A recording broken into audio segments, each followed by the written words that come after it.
ఈరోజు చాలా ఒత్తిళ్ళు ఉంటాయి.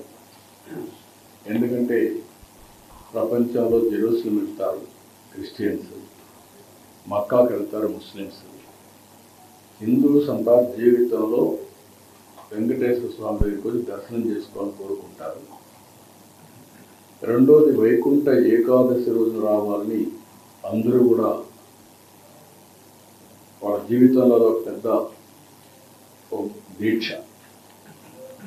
ఎందుకంటే ఈరోజు వస్తే నేరుగా వైకుంఠ ద్వారం ద్వారా దేవుని దర్శనం చేసుకునే అవకాశం వస్తుంది. ఇది చేస్తే మనం స్వర్గానికి పోతామని కూడా నమ్మకం. ఆ నమ్మకంతో అందరికి కూడా చాలామందితో నేను మాట్లాడాను.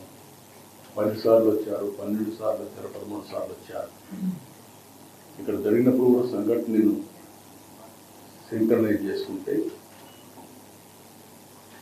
గడిచిన 5 సంవత్సరాలుగా 4-5 సంవత్సరాలుగా ఎప్పుడూ దీని సాంప్రదాయం తిరుపతిలో తీసుకొచ్చి వెంకటేశ్వర స్వామి టికెట్లు ఇవ్వడం, అంటే టోకన్స్ ఇవ్వడం.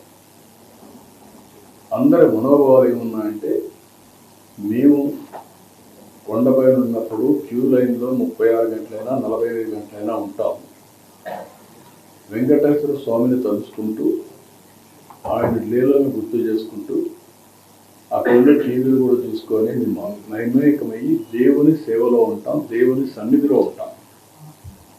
అది వాళ్ళకు ఒక తృప్తి.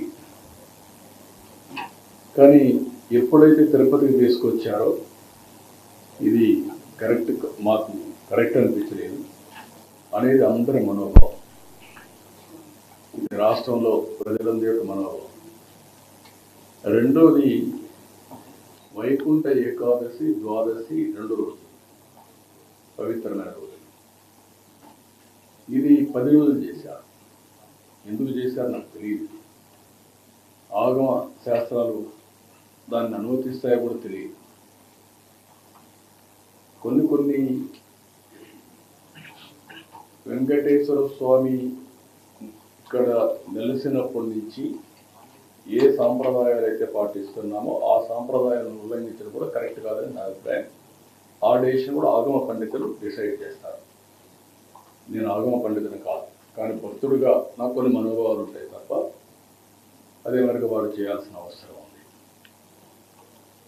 ఏదేమైనా జరిగిన సంఘటనల పట్ల నా విచారాన్ని, బాధని, ఆవేదనని, జరగరాని సంఘటన జరిగిన దానికి మరొకసారి విచారాన్ని వ్యక్తం చేస్తున్నా.